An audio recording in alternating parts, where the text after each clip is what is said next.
So bye, Miss American Pie. Drove my Chevy to... Shh. Hello and welcome to the Everyone Has a Story podcast. Joining me today are two people that I've known for probably over 20 years now, and I'm really proud to call them my colleague in the health and fitness industry, but more important, I'm really proud to call them and honored to call them my friend. So let me welcome Tom and Joy Campanero. How are you two today? Hey, Roger. Hey, Roger. Okay. So I'm going to give Tom and Joy a chance to really introduce themselves here in a couple minutes, but really Tom and Joy are known for that great item that you've seen probably since the time of television, where on the home or on the QVC, they've had the number one selling item for seems like forever, and it's called Total Gym, which I'm sure probably most of you out there probably have one laying underneath your bed right now. But these guys are the ones that really created Total Gym. So with this podcast, everybody, and Tom and Joy, I've started this thing where I bring up a virtue every podcast, every week. And the virtue I brought up for the two of you guys is fortitude, because after hearing really all of your story, you know, the definition of fortitude is courage in pain and adversity. And when you start to hear really about your early days with Total Gym, I mean, if anybody had fortitude, it was the two of you. So I want to commend you for that. And my podcast is called Everyone Has a Story. So this is my time to where I get to share one of my stories. And during our 20 years that we've known each other, Tom, you've always told me that, you know, the reason why Joy is part of the company, it was a necessity. You really needed Joy's creativity and expertise, and that really kind of tied everything together. So my story today is about my lovely wife, Doreen, who I know you guys have met, you know, on a few occasions. And when we were dating, I met her the day after my 28th birthday, and my birthday is on the 28th of March. And so for a whole year we've dated, and, you know, everything is going good. So now we're into a year of our relationship, and I get introduced to her two sisters. And what's amazing is that one sister had a husband who was born on March 27th, and the other husband was born on March 29th. And so it was really kind of a joke around our family, or her family was the only reason why Doreen was even dating me in the first place, is because I was that perfect fit that connected the 27th to the 29th. And so I just remember that story when Tom always told me about how you were the perfect fit, Joy. So that's my story. I'm sticking to it. So now let's get a chance now to get everybody a chance to know Tom and Joy a little bit better. So Joy, let's start with you. You look nice today, by the way. Why don't you tell everybody a little bit about Joy Campanero?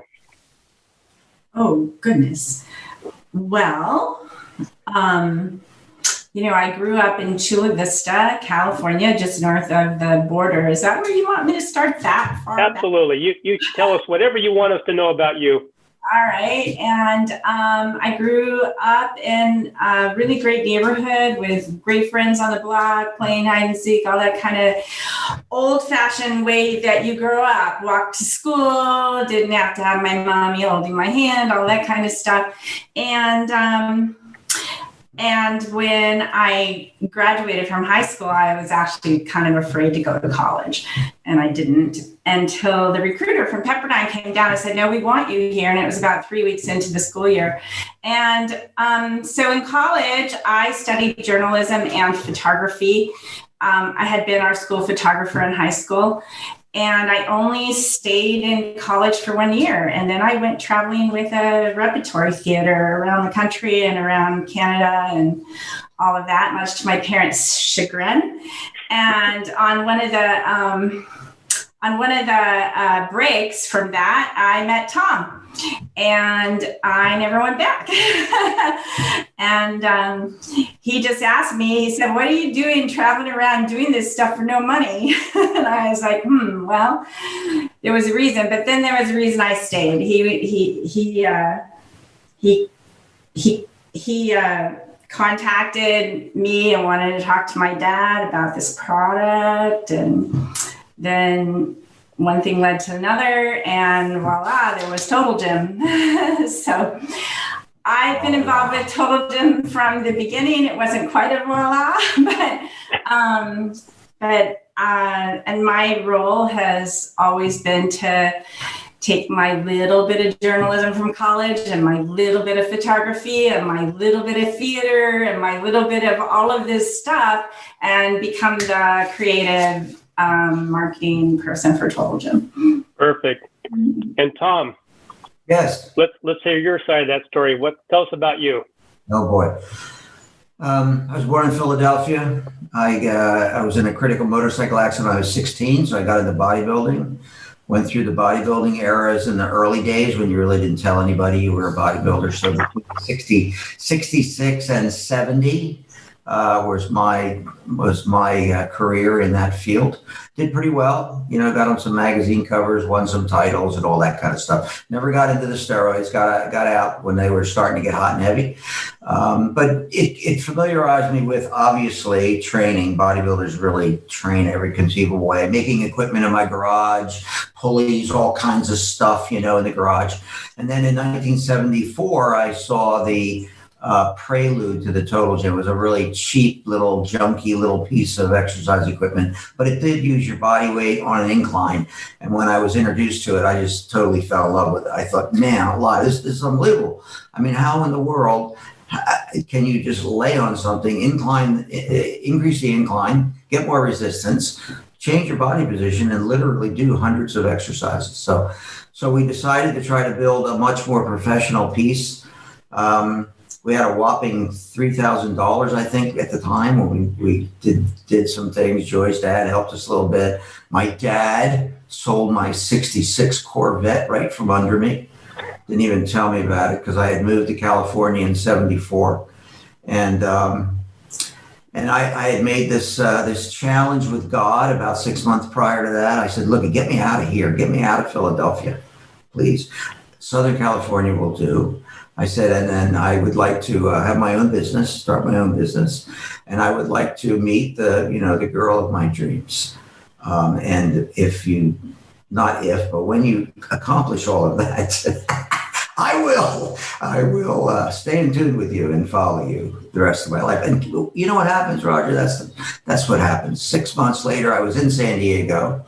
I had met Joy, and we started the company in September of that year. So it was pretty cool.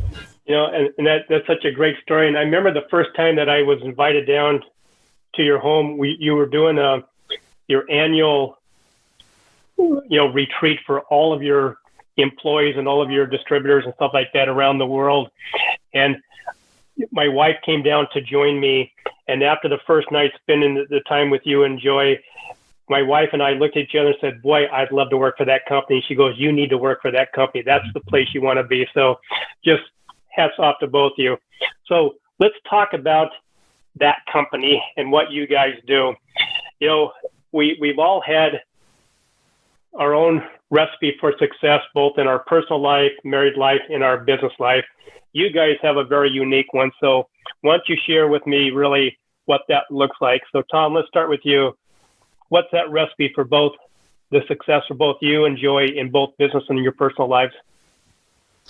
Well, I have to say, in the business, as I've always tell people that I coach or whatever, I think you have to have passion for what you're doing.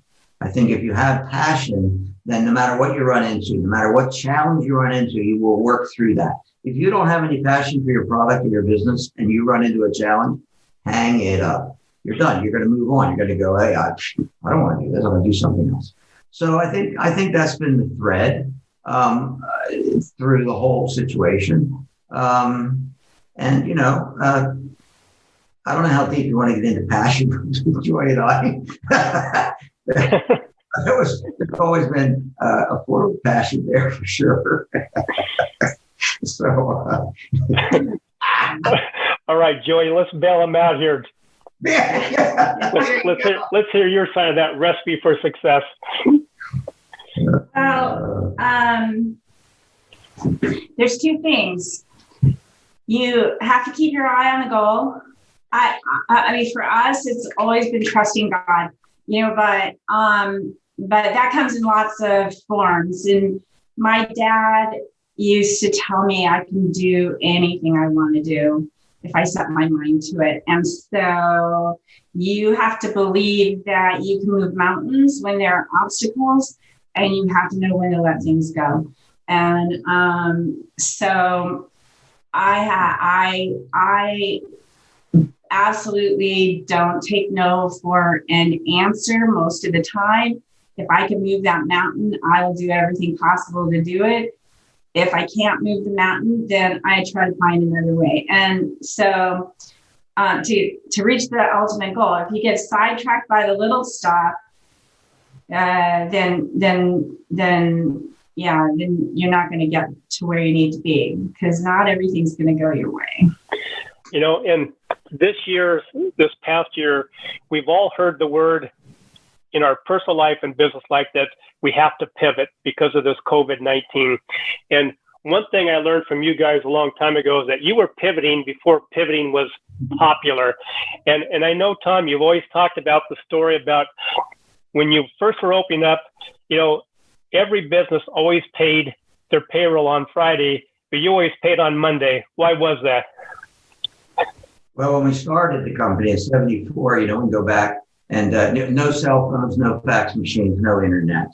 No videos, no VHS, no nothing. No distribution channels, so we had to figure out how to sell this product. But we learned early on that it was a type of product that you had to get people on it. If you got people on it, you could sell, no problem. Actually, it sold them. So we figured it out, and we lucked into going to trade shows and fairs, and eventually we worked out to where we were up to 200 trade shows a year with 7 of us. So, we were all over the place. But we exposed ourselves in every conceivable market. But the thing is that trade shows were on the weekend. So we never had any money on Friday to pay payroll. We came back from the trade shows on Sunday, and we would, so that question came up. Well, why, my friends get paid on Friday. How come we don't get paid on Friday? We don't have any money on Friday. We have money on Monday. Monday is when we have money, because that's when we charge. The charge start from the trade shows. Yeah. And that went on for years and years, even after we didn't have to do that, and then finally we succumbed. So I love that. And I'm glad to see that you guys knew how to pivot way before pivoting was popular. So tell me, Joy, what is your role with the company, and how did you come about? Well, you mean now or over the years? Over the years. Yeah. Okay. So, like I said, I went 1 year to college. I learned something about writing. I learned something about layout and design. Minimal but enough. I had always been a bit of an artistic creature. I did all of the photography for my high school. So I was for 3 years did that.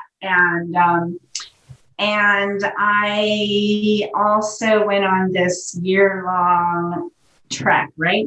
So during that period of time, I developed certain skills. Not a lot, but enough that I kind of knew what had to be done to create a brochure. And in the very beginning, Tom's partner, Doug and Tom, they were starting and they had product, and Tom came to me and he'd say, Joy, I can't get Doug to show me the brochure. Like, how far along is he and what is it and all of that? And I said, well, maybe you could get him to show it to me and I'll take a look at it and see whether you need to be worried or not. So he brought me this folded piece of paper that was about this big. And it was folded so that it was like an eight pages or something to open up. And on each page in pencil, it said, on this page will be such, and on this page will be, on this page will be such. And I said, how long's Doug been working on this? And he said, 4 months. And I'm like, oh my God. So anyway, I told him that I would take it over if he would please talk to Doug and make sure it's okay with Doug. I didn't want to step on any toes or anything like that. And so he told me that he did that. And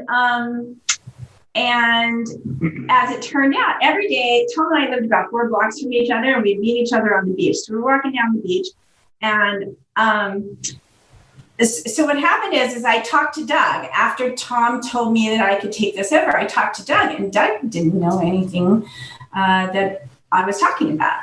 So Tom hadn't talked to Doug.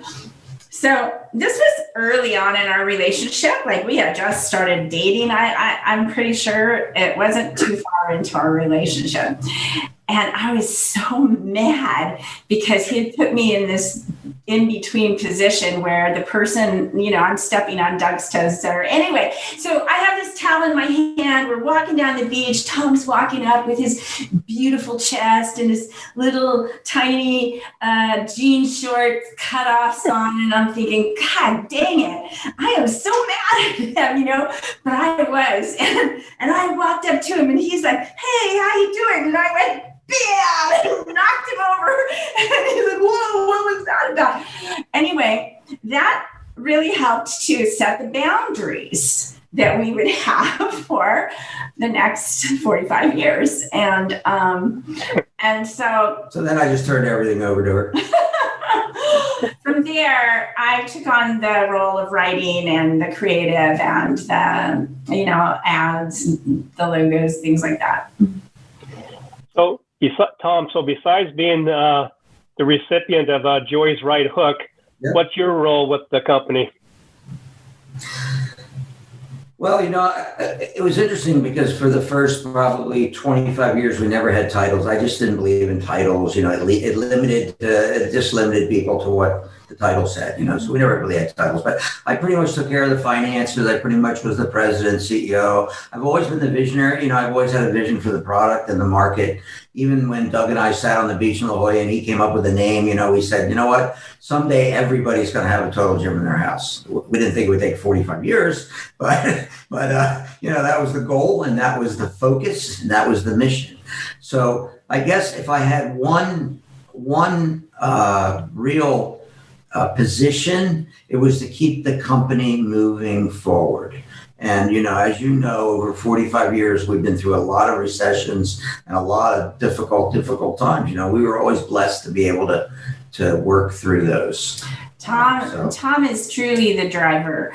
And when we say vision, I just want to clarify some of that. So not just vision for the product and where he wanted it to be, but like he would see trends in the market that were coming that no one else would see yet. He would go after them.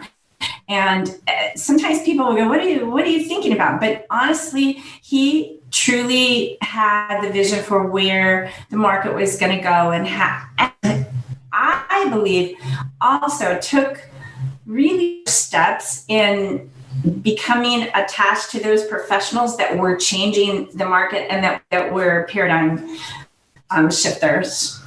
And, yeah. So, and I know when I was invited to your 40-year anniversary of Total Gym, you stood up on the stage, Tom, and you looked out at the whole crowd of everybody that's been with you for all those years, and you said, who would have ever thought? And look at you, I think that's just a great humble start, and you stayed humble throughout that whole time. So with all these ups and downs and really not having really any title per se, there's always going to be that accountability component in every business and every relationship. You found out firsthand with Joy's right hook about accountability and staying purposeful. So tell us about besides her right hook, what does accountability look like at Total Gym with you two? Wow. Well, I think Joy hit it on the head. We've always been accountable to God.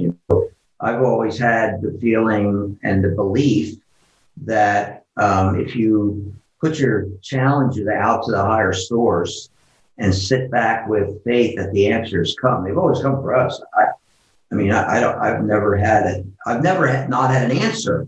Maybe some of them are a little more challenging than others, but always have had an answer. So I think the accountability factor comes in that area. What do you think? Well, I think that's really true. I can remember with my team one time, they were a little worried. It was in 2008, there was a recession. A lot of things had been going on. And I said to them, I said, look, we're going to get through this. The answers are all out there. We may not know what they are yet. They may not have come to us, but they're there, and they're there for us when we need them. So our job is to march forward and to go where we know we can go, and then those answers will come. But I also think that we have always, I'm going to not say always because there are challenges with this, but for the most part, we've always tried to present on the same page. So like if I want to do something, I go to Tom, I get his buy-in, etc. I don't know that he always did that with me, but he was the visionary. So I was good with that. Anyway, so my job was to execute many of those visions. And so I think being on the same page for the most part is important. Now, there were times where we weren't necessarily on the same page, and those always came as a shock to Tom more than to me. Right, because her page was always right. Let's not go there. So that leads me. Right now, he's about to start one. Absolutely. We can always start. Every dog can learn a new trick, right? So with that, we're now going to talk about communication, because obviously communication is just at the forefront of every good, successful business. If you're communicating with each other, your staff, or even communicating with God, you're still communicating somehow. So Joy, tell us, what does that look like?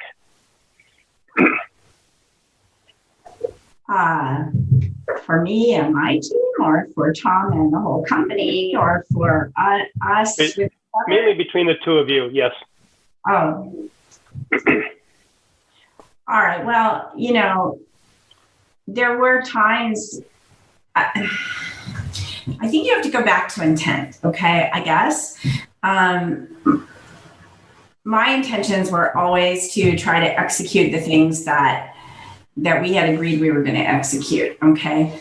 But I wouldn't always be doing it exactly the way Tom wanted it done, or getting to the final result the same way he would get to the final result, etc. And oftentimes that could cause frustration and possibly even competition. So I mean, there were times when our communication was not great, because as the company got bigger and we started doing gravity and stuff like that, I took on more lead roles in operations and the way that gravity was formulated and all of that kind of stuff. And I think that my opinion of that is that it made Tom feel a little bit competitive with me. I didn't feel competitive, but I think he felt competitive with me. And that caused a lot of tension in the company. It really did. And of course, I'm completely innocent in this. I just want you to know that. Mm-hmm. But truthfully, I think that the most important thing is to be on this, to have the private conversations as husband and wife first, and know that you're going to go into a meeting with the other person supporting you. And when that doesn't happen, that becomes a problem. Yep. And so it doesn't always. Absolutely. Yeah. There's a well-known book out there in the business world called Rocket Fuel, where it talks about how the perfect fuel to launch any business is to know that you need to have a visionary who's going to think and see the big picture. But then, because those visionaries are typically not very detailed oriented. They like to be the creative side of the vision, that they need that one person that they call an integrator to take that vision and make it work. And it kind of sounds like that's really your success recipe as well, is that you've got Tom, the guy that could never take his eye off the vision, never took his eye off the vision. And then Joy, you're the one that makes everything hum around that vision. Would that be a good statement? With a good team. Yep, exactly. And so how long did it take Tom to realize his role as the visionary and not being the details guy? Not long, Roger, not long. At the time, the towel hit me on the side of the head. How's that? Yeah, absolutely. Listen, I got to tell you something. So for many years, the company grew organically. So Tom, we'd hire this person, they'd report to Tom, another person, they'd report to Tom, another person, they'd report, until there was like 30 people reporting to Tom. Well, after a while, Tom would talk to this person, he'd have an idea, and this person would march on that idea, and he'd talk to this person, and now the ideas change, and this person is walking off this way with a different idea, and you got two people that are the communication points. So there was a time when I said, I think we need a general manager or somebody that can like pull all this together and all. And so that's when we started structuring the organization. And I think it helped the employees, number one, because they stopped getting mixed messages. And number two, it helped Tom to be able to focus on really what that vision was and go to one person and drive it, or two people or whatever. And so I think that was really when the organization started taking a little bit of a shift in having HR, having some boundaries, having some, and in some ways, I don't think Tom liked that so much because, like you said, he likes to be out there. But I will tell you this, that even with department heads, Tom would still come in and go to the editor and go, now, why are you doing it that way and this way? And go to the sales guy, goes, how come you haven't done this? And how are you doing that? Because every day he would walk around the company, he would talk to all the employees. People love Tom. And but he can cause stress to an employee who has a boss that wants this, and now Tom wants this. So it's, and that causes stress to the mid-managers and things like that. No wonder we got this far. No, it's because the vision was always there. That's the thing, is Tom has the passion, and everybody rallied around that. Yep. No matter what the other stressors were. Yeah. And I know early on when I first started working alongside you guys, I was introduced to the term campfire. So, tell the audience and me, what's a campfire? I gotta let Tom do this. Wow. What's a campfire? It really happens when there's 2 or 3 Campaneros in a meeting with a whole bunch of other peoples, because we overpower. Unfortunately, we overpower the conversation a lot of times, and it ends up being then a 2 or 3 way conversation, which kind of creates some frustration with other people, and sometimes they really think we're like yelling and arguing, but we're really just dialoguing at a high level. The Campanero level. Yeah, being Italian, that happens a lot. Yeah. So really a difference of opinion.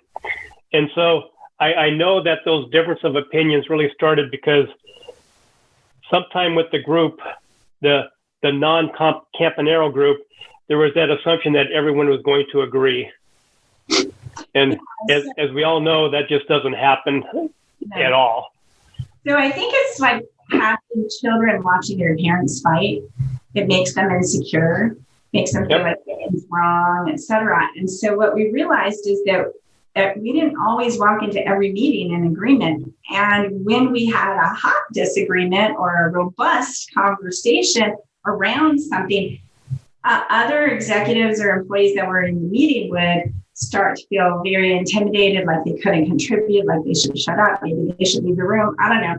But once it was brought to our attention, we began to call it a campfire. We talked to them about it. and this is the way we handle things in our company, is we brought things out into the open. And we said, look, let's just call it a campfire. When you guys are feeling that there's a campfire that's uncomfortable, you need to go campfire, and then we would adjust. But it did catch on to me. I love it. So here, we've now talked about everything except for the one thing that probably we learned the most from, which was obstacles that we faced and what we did to overcome those certain obstacles to keep moving forward.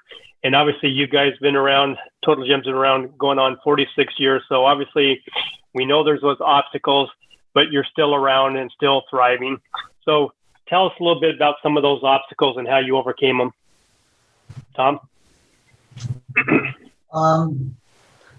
God, well, there's so many. I won't talk about the economic ones because obviously, those are kind of, they come along all the time. There was one that was very interesting, and that was that we were about ready to launch the Gravity program, which was multiple total gyms in an environment, in the health club environment, was what got us into the health club environment, right? And we pulled together these, quote, experts from the field, trainers and editors of magazines, and we presented this concept to them.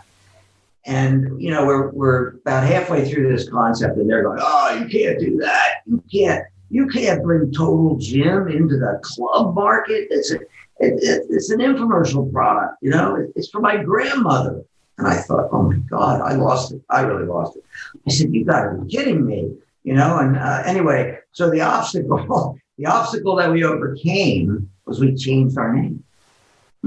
We changed our name. We said, okay, I'll give it to you guys. You're in the field. You'll know they're not going to accept us if we launch Gravity with Total Gym. So we changed our name to Engineering Fitness International, EFI Sports Medicine. And because we were in the rehab market, we brought that element into the whole program. And we launched, and I'll never forget, we had this big booth at URSA, and we launched this thing, and everybody was all excited about it. We had tons of people around our booth, and all I could hear is, oh, they knocked Total Gym off. They ripped Total Gym off. I couldn't believe it. But anyway, that wasn't like, it wasn't like a hard obstacle, maybe like what you're thinking, but it was for us, because we wanted in that marketplace.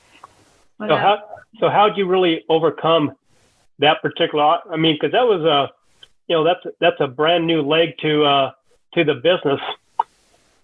So how'd you overcome that? Well, the big part was we changed our name so that when we entered that market, they didn't see us as Total Gym, although they figured it out after about a year or two.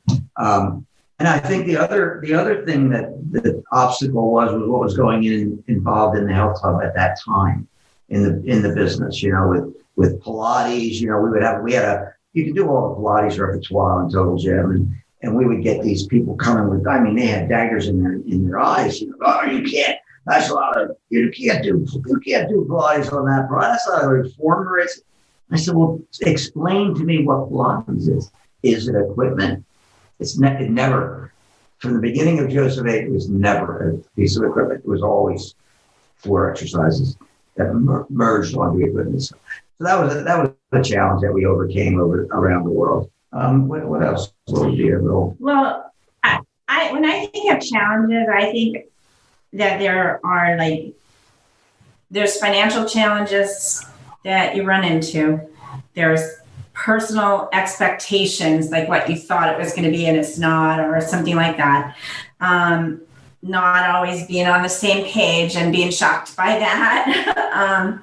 Then there's sometimes competition among owners and business partners and stuff, which we've also experienced with even some of our other partners, not just among us.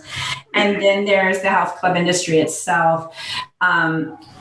We started in rehab. Well, we started in the home, and then we went to rehab, and then to the health club, then back to the home, and then the health club. And unfortunately, the infomercial, as great as it has been in the beginning, in 1996, it gave us kind of a name with trainers and the health club as gimmick. It's gimmick. It doesn't really work.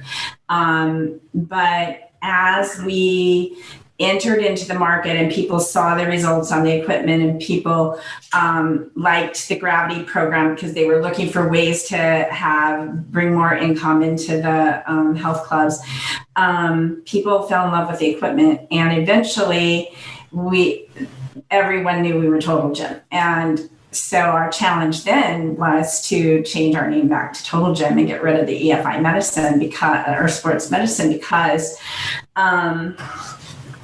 our physical therapy market was starting to lose the idea of Total Gym. So yeah, our brand equity was actually being diminished by having EFI sports medicine. So in 2010, we rebranded back to Total Gym all around the world, and Gravity became a program that we do. And now we have Elevate, which is a circuit of various pieces of equipment, and we have other equipment as well, not just our flagship product.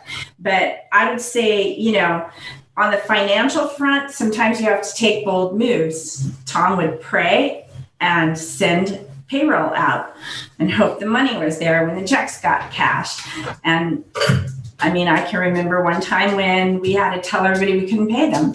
And if they left, we would understand, but no one left. We had 12 employees at the time, and for 6 weeks, they continued to work. And we paid every one of them back plus more. And so sometimes, these are, and then on a personal level, you have to let things go. You let go of baggage.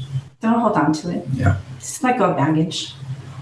And in closing here, there's a famous quote by Peter Drucker, the famous business guru and leadership coach, who said that virtues eat strategies for breakfast. And to me, you guys live that every day with your personal lives and just with your business lives, because you really stay focused on the positives and everything else, and let the Lord take his actions, as opposed to just relying on a strategy that you have no idea if it's going to work or not. You let both of them work, but you really focus on the virtues first and foremost, and you've always stayed focused on that. So I commend you for that, and that's why when I was thinking about what power couples do I want to bring to my podcast, that's why you guys were number one without even a doubt, just because you guys live through your virtues first and foremost, your faith, and then everything else will fall into place. So thank you guys for being my guest. Thank you guys for inventing Total Gym. I know there's millions of people out there that have enjoyed it and used it. I know myself from being a health club owner, my members and my staff love your equipment. So thank you very much for that. And once again, just thank you guys for being my friend. I appreciate it. Thank you, Roger. Thank you, Roger. And thank you for the faith in us. That's really awesome. You're very welcome. The Everyone Has a Story podcast is very honored and humbled to acknowledge the following sponsors. Thank you all for your loyalty and faith in the content. I want to really thank Dave and Dara Feldman at Virtues Matter, the most positive and grateful husband and wife team that helps individuals bring out the best in themselves and others with workshops, retreats, consulting, and the Virtues Card app. Maury Zelkovich at the Maury Method, the world's only brainwave entrainment engineer helping people with stress, anxiety, and so much more. Priya Kumar at Results Coaching, the executive transformation coach providing business financial intelligence that really helps flip that switch on their profit. Jennifer and Gene Sievers at the Sievers Real Estate Team, the husband and wife team serving Pierce and Kitsap County residents with their home buying and selling needs. Eric and his superhero team at Ivy Cat Web Designs, no doubt the real superheroes of web development and design. Stephen Buller at Buller Accounting, giving business owners depth and insight to their numbers in his own unique way. Rebecca Howell at Custom Bookkeeping and Accounting, delivering trustworthy bookkeeping services since 2003. And Tim and Sadie Marlowe at BD Local Podcast Studio for the use of their studio and their expertise with the necessary production and editing to make this podcast happen. I started singing